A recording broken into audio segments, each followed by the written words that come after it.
everybody. So listen, welcome to our semi-monthly sort of chat with our faculty. And today we have the unbelievable, incredible, wonderful Ron Tite from Church and State, from stages all over the world, talking about all sorts of cool things, marketing and branding and community. And there he is pointing right now at his Church and State logo, in case you don't know what he's doing. He's not frozen. Super excited to have Ron here. Ron, where in the world are you right now? Today I'm in Toronto. This was I had to say this, Stu, like I'm gonna be on the road for most of this month.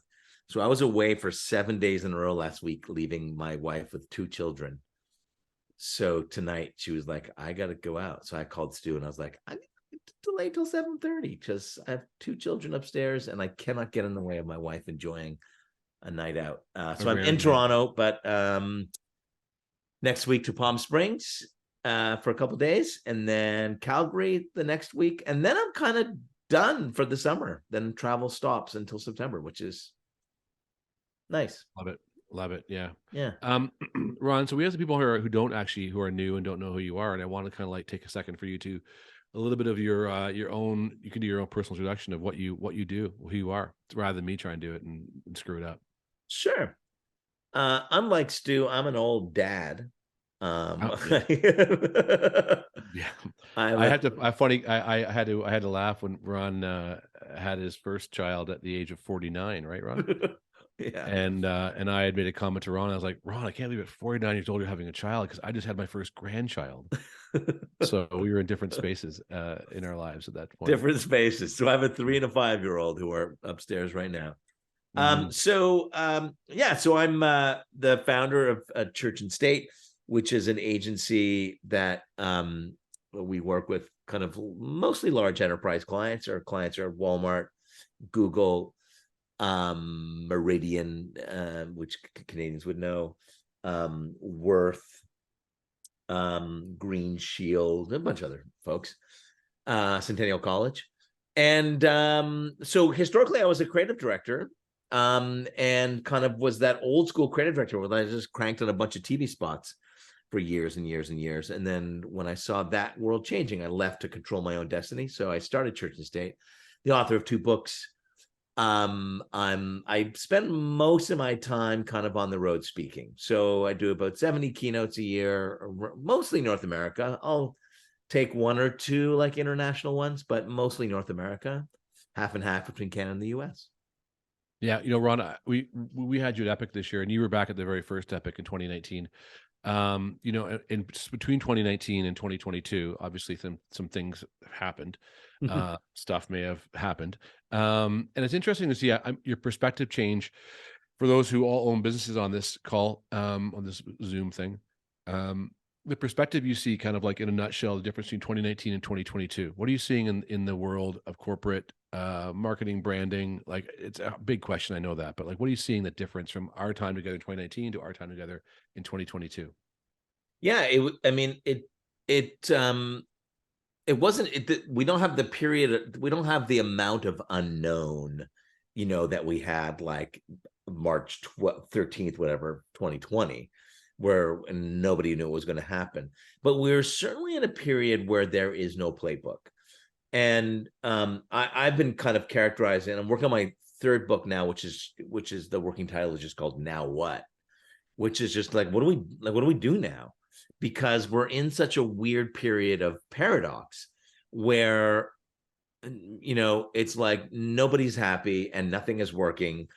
And the paradox is like, and McKinsey I just shared an article from McKinsey today that they refer to it as the ands, which is such a great characterization of where kind of organizations are because of where consumers are. And so where are consumers? Well, what we're seeing is out of this, like there's on one hand, there's this post-pandemic boom of people like, I got to get out and I got to travel and I got to buy and I got, buying, really premium stuff. And I'm not, getting off the wallet and I'm spending my money and everything else. On the other hand, there's this kind of looming recession, like interest rates are really high. The Bank of Canada, for those in Canada know, we just cranked the interest rate again. The US central bank did not. But looking at it, kind of US economy and job statistics is looking like I wouldn't be surprised if they do it in the next round. So it's this weird contradiction where on one hand, it's boom, on the other hand, it's gloom. We've got let's get back to the office. We've got half the people saying, let's get back to the office. This is amazing. We miss our people. This develops culture. We're going to half the people saying, screw you, I'm not leaving my house again. So nobody's doing hybrid right. We have people who kind of really want sustainability. They want products that are driving sustainability, but they're not willing to pay for it because they're in this weird value play. So it's just this, are we giving people hugs? Are we giving people Heisman? Like, it's this massive contradiction, and there's no playbook for it. And so, from our side and my agency, we're on one hand seeing we've never been busier. And we've never been busier with rebrands, with business transformation consulting. People are kind of reinventing themselves. On the other hand, we're seeing other clients who are like softening up budgets, and they're seeing less consumer demand. So it's just really difficult to pinpoint. You've done some of the best. I mean, some of your stuff, I wish people who don't know you could see some of your portfolio, because you've done some pretty amazing things within church and state and beyond. I was laughing today. I kind of did an article in our little newsletter we do weekly for Epic, that on my Facebook popped up that 13 years ago, my post was, just got the iPhone 4. I'm shaking. This thing is so incredible. Right. And I was writing the post on my iPhone 14 and thinking to myself, how little we give a shit about this new technology now, right? Like iPhone 4, I was shaking with excitement. Like, this is amazing. Like, I was like such a BlackBerry guy. Anyway. Yeah. And I got thinking about the differential between the 4 and the 14, both in the time as passed in between those two things. Yeah. 13 years. And I was thinking that back when I started my business, our whole business model was based on building organic community. And most of that was done through word of mouth. Mm-hmm. Because I was a small business. I couldn't afford a big buy of marketing. Right. So when I was thinking about how we were so successful in doing that through we faxed people. Oh my God. We faxed people. I once, before we got rid of our fax, I sent out a fax to our entire fax list, and all it said was, this is the thing that's been sitting in the corner of your office. You didn't know what it did. That's all it said. And I got a few funny replies back. But I was thinking about, do you think there's so now we're talking AI, we're talking social media, we're talking all this cyber branding building. Do you think all these different people in this call are all different fields, from real estate to health to retail, all sorts of technology. Do you think there is, with all this high-end movement forward in tech, that there is still a place for, I'll tell you what I think after you tell me what you think, sure, but organic, real connection, human connection? Like, I think a handwritten card is better than a DM. Mm-hmm. Yeah. What do you think? Yeah, I think there's two things that are at play right now that are really interesting. One is that with all the advancements, I think we've seen, and I think just in the past 3 months that we've seen, I've characterized this as we've gone from FOMO to FOBO. The FOMO, it used to be the fear of missing out. It was, did you see the new iPhone? Did you see the new app? Did you see what this can do now? This is incredible. This is amazing. We went from the fear of missing out to the fear of being obsolete. We went to the point where people are like, this isn't cool anymore. Mass industries are going to lose their jobs. We're going to start to see, as an agency, people are like, do they need this anymore? Are they just writing TV scripts and video scripts and chat GPT? Like, what's happening? So on one hand, we have to embrace it, that there are tools that are available to us that can make what we currently do way faster. It can make us be way more efficient with what we do, and we can spend less time on bullshit tasks. Can I swear? I can swear here, right? You could, oh yeah, 100%. So we spend a lot of time on bullshit stuff that doesn't add value to our business. It's low calorie work, and let's get rid of that stuff. We have an expression in my business: kill it and bill it. Kill it and bill it. Like, let's go. And so I think on one hand, this is amazing that we can spend way less time on the bullshit way more time on higher calorie work. That's bigger thinking, that's bigger concept.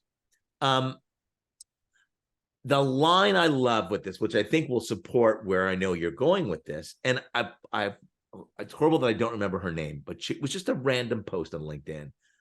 But I think the line summarizes it best. And her line was, only humans can do what no human has done before. And this has been true for a long time, that leading up to all the AI stuff, in certainly in the work that we did, everybody was always benchmarking, like, why don't, if you know that this post or this ad does really well, if you start with the word snowball, then just keep using the word snowball. And we, that kind of took communications down to this lowest common denominator, where people forgot that there's no more powerful message than somebody thinking or saying, wow, I've never seen that before. I've never seen something treated that way. I've never seen a product like that. I've never seen a problem solved that way. And all of the developments we've seen are using stuff that already exists. It repackage what already exists. It combs what already exists, and it spits all that stuff back to us. So in some ways, that's amazing. And in another way, it doesn't reinvent anything. It just repackages it.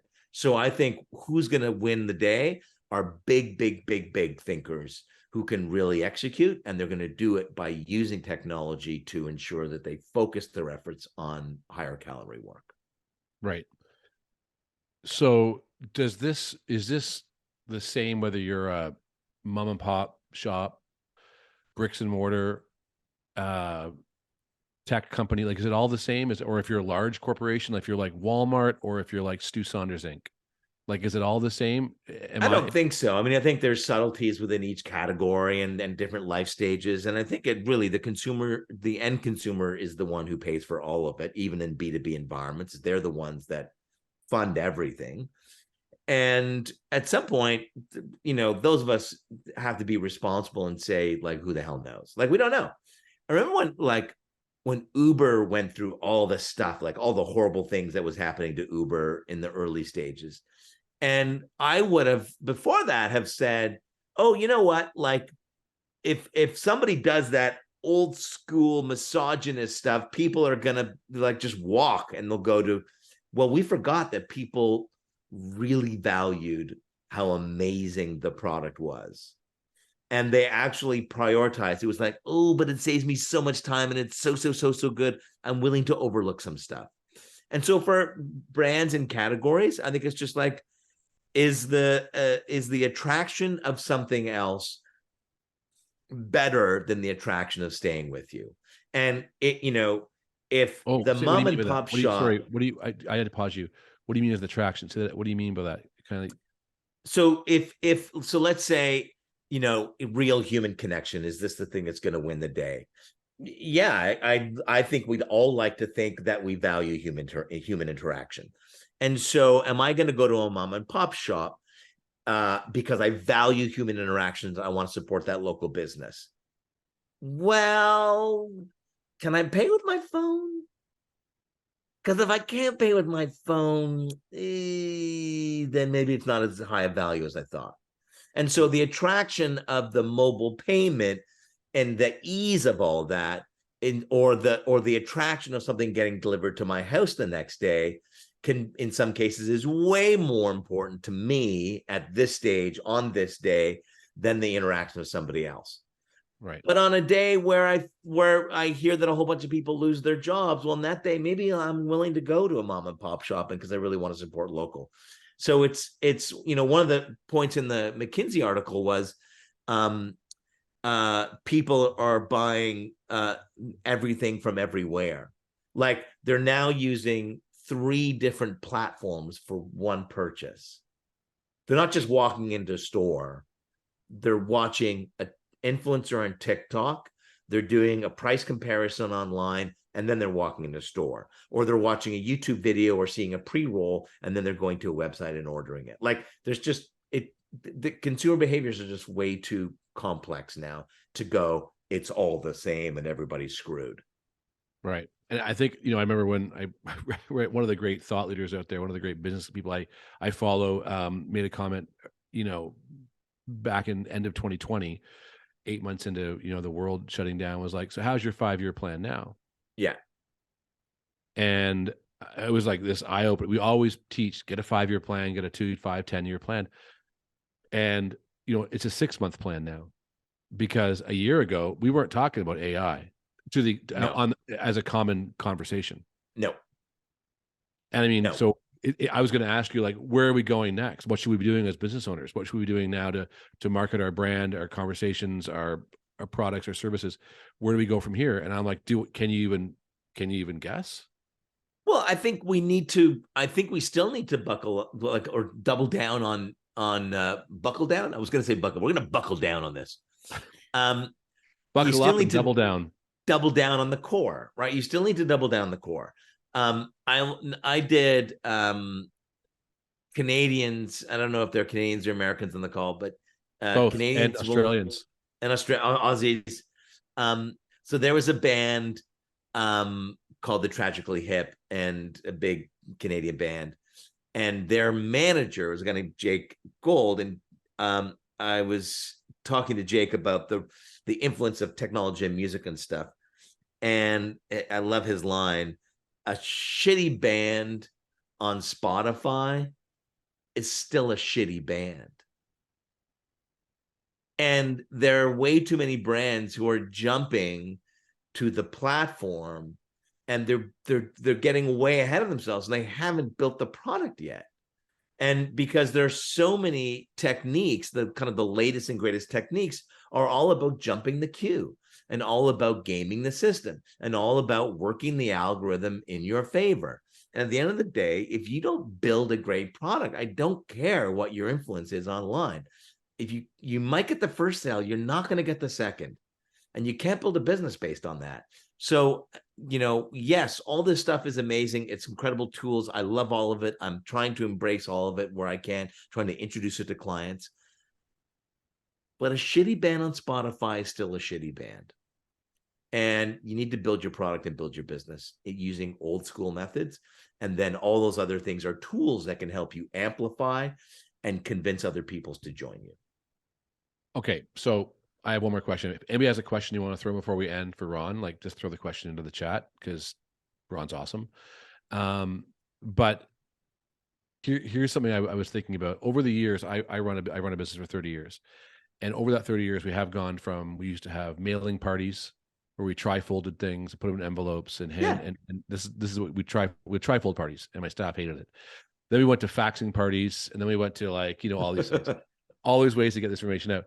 But through that 30 years of my business, because I get to interact with the clients very personally, the number one over 30, I'm talking from, like, again, from Stone Age mailings to Instagram and TikTok, that thing. Yeah. The number one, when I would always ask people, how did you hear about us? How did you learn about our brand or our services? And it was overwhelmingly from a friend, from a neighbor, from a colleague. Yeah. Like, every time. I didn't get like, my God, that Canva post you did, holy shit, I wanted to come after I saw that. Yeah. Like, it was never that, right? And so that's why my question from way back when, thinking about the iPhone 4 to the iPhone 14, was, in that time period, so much changed technology, but the human connection is still the thing I find that wins the day every time. Yeah. It Or most times. most times, yeah, for most times, for most people. Now, does that mean there are some people who can completely dominate TikTok and do a great business with it? And one of our clients used to be the Yellow Pages, and now this Were was they? probably 7 years ago when we worked with them. I think 6 or 7 years ago. But at that point, 73% of the revenue is still from the book, like from From the the Yellow book. Pages book. So yeah, now if I was starting a business and looking ahead to grow my business, I'm probably not going to invest in the Yellow Pages, but there's still a heck of a lot of people that still consume stuff that way. So yeah, you can still win old school. The other thing that's important of that example, Stu, is, what's back in a big way? Direct mail. And why is direct mail back in a big way when everybody is buying stuff digitally? Tell me why. Because everything needs to be fulfilled. What do? We wait for Amazon deliveries. We wait for stuff to come to our house. We receive mail. We receive more mail than we've ever received before. We go to the door more than we ever have in the past decade because we're buying stuff online that's being fulfilled the next day to our door. So we're always, who's that at the door? Is that a package? So direct mail is coming back in a big way. I think we're going to see a real huge rise in direct mail over the next year. So we send out packages all the time. For You Epic. sent me one the other day. It was incredible. Thank you very much. You're very welcome. And you know, I was talking to that, I was at the post office, and you know, we're a small business still, even though we have a great team. Now that I'm the only one of the office, because all of our team is remote, I have to do all the actual Yeah. sorry, Kelsey, I have to do all the hard work.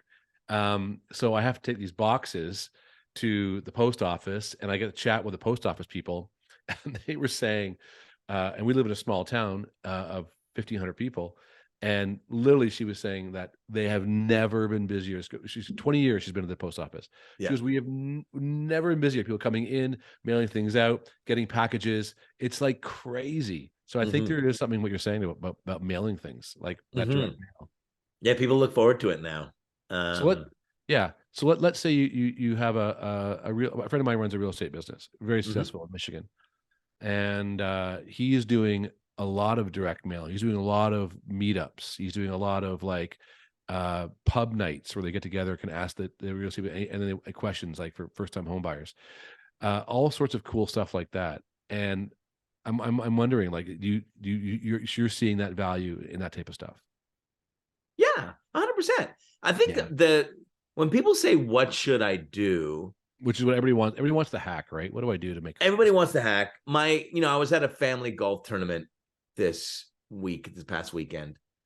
And by the way, I hate golf. Did I mention I hate golf? I'm with you.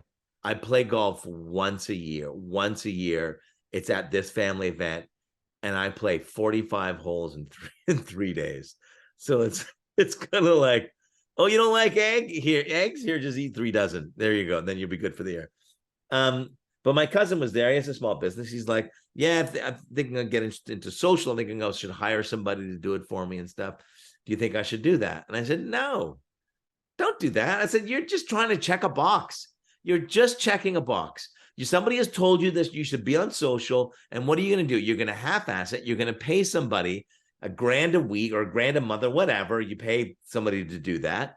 You're not going to be into it. And because you're not into it, you're not going to approve it. You're not going to really look deeper into their plans. You're just going to check the box and go, yeah, I'm doing it. And it's not going to work for you.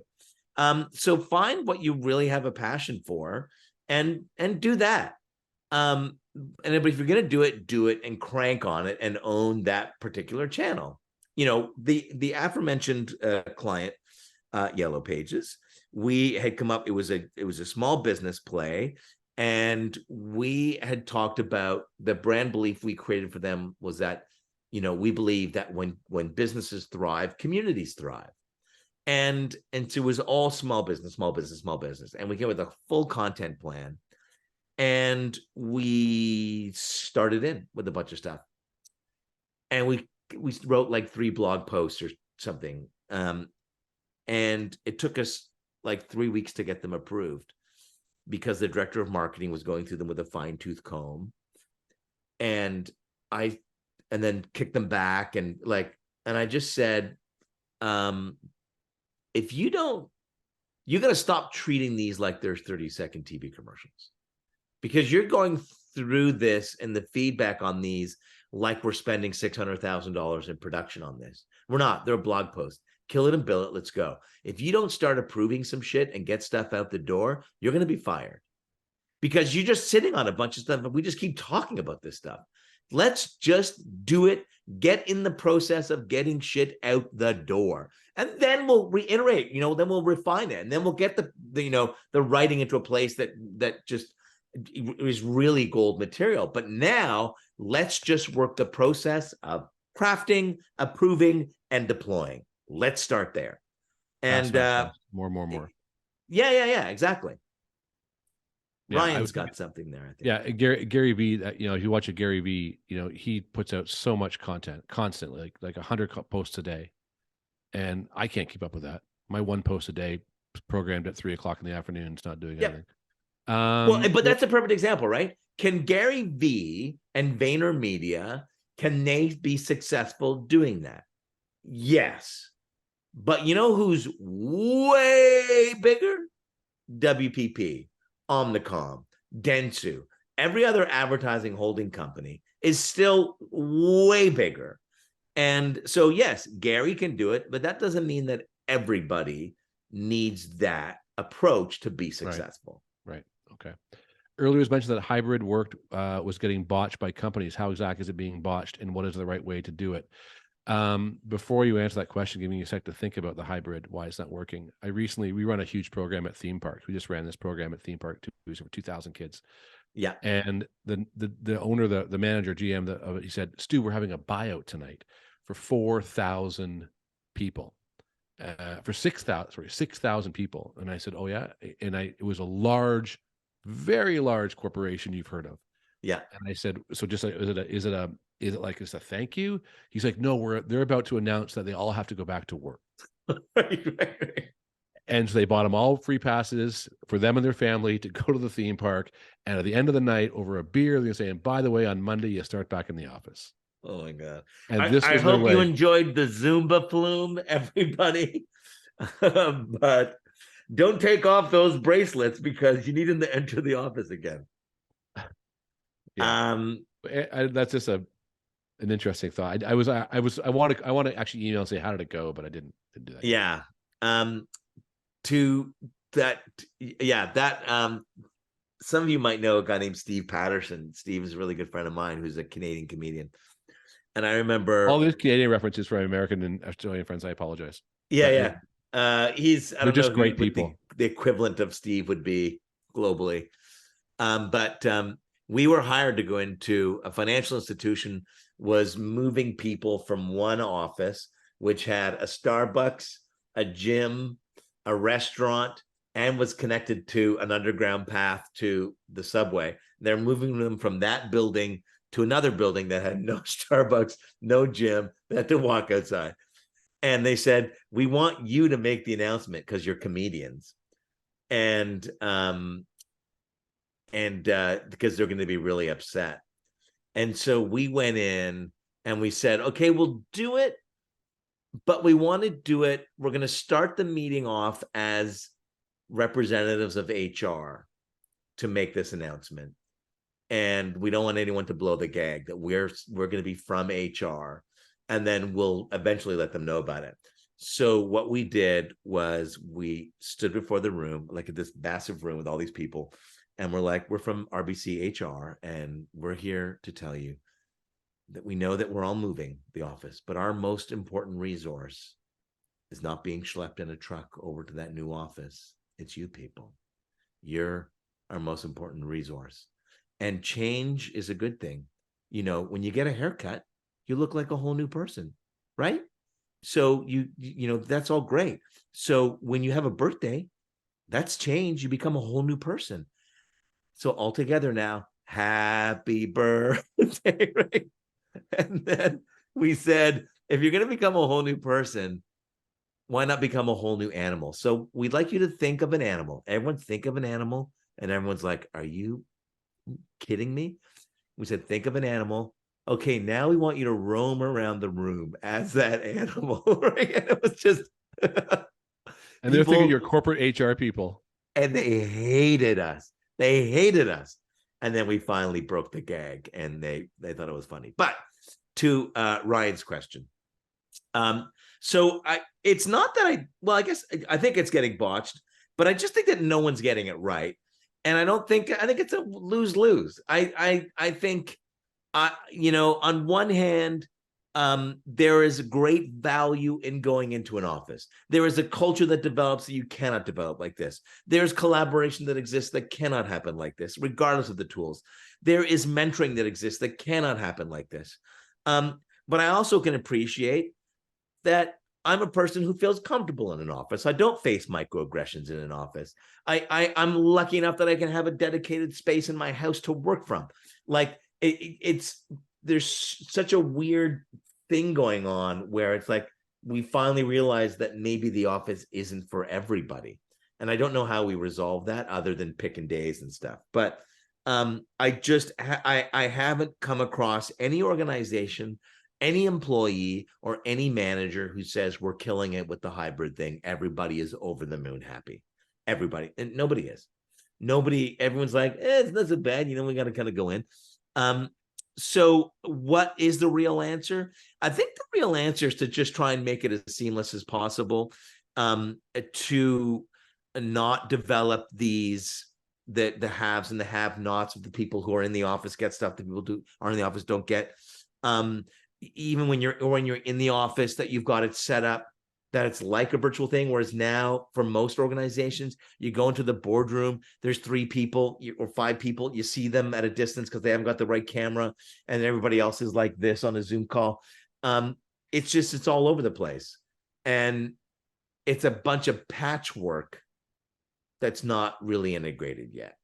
And I think it's because people are afraid to make a final decision, because we all think maybe someone's going to decide that in September we're all back or we're all virtual. So everyone's hedging their bets and no one's actually kind of just coming up with the right way to do it. Taking that risk to just decide. Yeah. Ron, it's been amazing having you, man. I appreciate it. I have to make it, I was thinking about that hybrid thing. When my wife's a high school teacher, and when they were doing all the online learning, there was a 65-year-old teacher that taught with her. And every time he was online, it was just this. He was like, okay, so what I want you to do next is I want you to. That's all the kids saw every time he was online. And oh, jeez. Just one eye, this close. And he did that for like 3 months. He never figured it out. Wow. And all of his colleagues like, listen, you gotta back up. He's like, I'm far back. Anyway, Ron, thanks so much. If you want to like stay in touch with your work and see what you're doing, the obvious thing, how do you do it? What do they do? What do they? Oh, I do most stuff on LinkedIn, so feel free to connect on LinkedIn. Ron Tite, and you put some Tite. great articles out. Oh, thank you. Great articles and great observations, Katerina. So yeah, connect with me there, or there's rontite.com or churchstate.com. But yeah, reach out and let me know how I can help. Happy to help. Any member of Epic is a member of my family. So yeah, stay in touch. Let me know. You've always been such a good supporter of us, and you also give us the best sound bites for all of our videos. So look at that. Truly, it's almost like you know what you're saying. You're good at this. Thank you very much, Ron, and thanks everybody for coming. And hopefully see you all in December. And we'll see you also next up is the wonderful Dr. James Rouse, who will be announced tomorrow on when he's coming up. So thanks everybody. You're awesome. Thanks, Stu. Thanks, Kelsey. Bye, everybody. Thanks for coming.